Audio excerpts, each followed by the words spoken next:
Сәлем достар, жаңа жылға ерекше әрі өте дәмді болып шығатын салат дайындаймыз.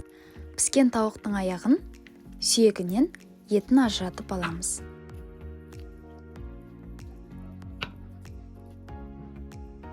Етті ұсақтап турап шығамыз.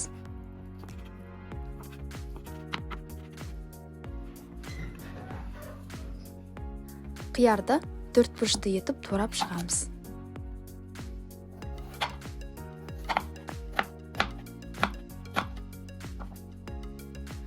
Алдын ала қайнатып дайындалған сәбізді де тураймыз.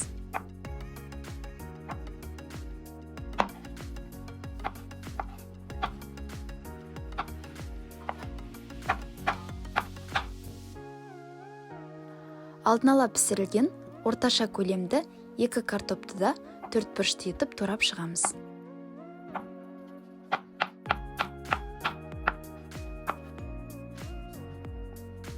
Піскен 4 жұмыртқаның ағы мен сарысын ажыратамыз.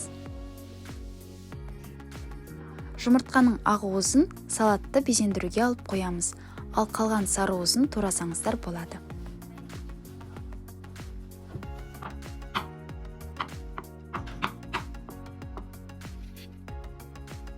Үлкенде ыдысқа жаңағы туралған ингредиенттерді салып шығамыз.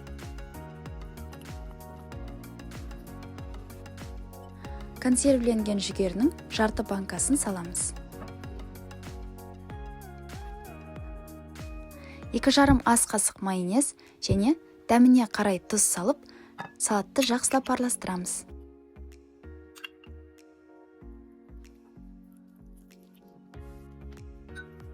Менде тауық еті тұзды сорпада піскендіктен салатқа шым-шым тұз қостым. Біздің тіл үйретін салатымыз да дайын. Бұл салатты өз қалауларыңыз бойынша осылай дастарханға қойсаңыздар да болады. Бірақ мен безендіремін деп шештім. Өткіштің ең ұсақ тісінен жаңағы жұмыртқаның ақуыздарын өткізіп аламыз. Осындай үлкендеу тарелкаға жаңағы дайындап қойған салатымызды салып, қасықпен айналасын тегістеп шығамыз. Мен бүгін бұл салаттан қоянды жасаймын. Салатты осылай бір үлкен және бір кішкентай төмпешік етіп салып аламыз. Сыртын өткіштен өткізген жұмыртқамен осылай жауып шығамыз. Бүгінгі қоянның құлағын мен осындай пекинская капустадан жасайтын боламын. Менде пекинская капуста тұздалған, сондықтан ол қатты болмай тұр. Егер үйлеріңізден сыр табылса, құлақты сырмен жасауға да болады. Қоянның көзі мен аузын оливкемен, ал мұрнын осындай піскен сәбізбен жасаймыз. Қоянның көзі жылтырап тұру үшін осылай майонез жағып қойсаңыздар да болады.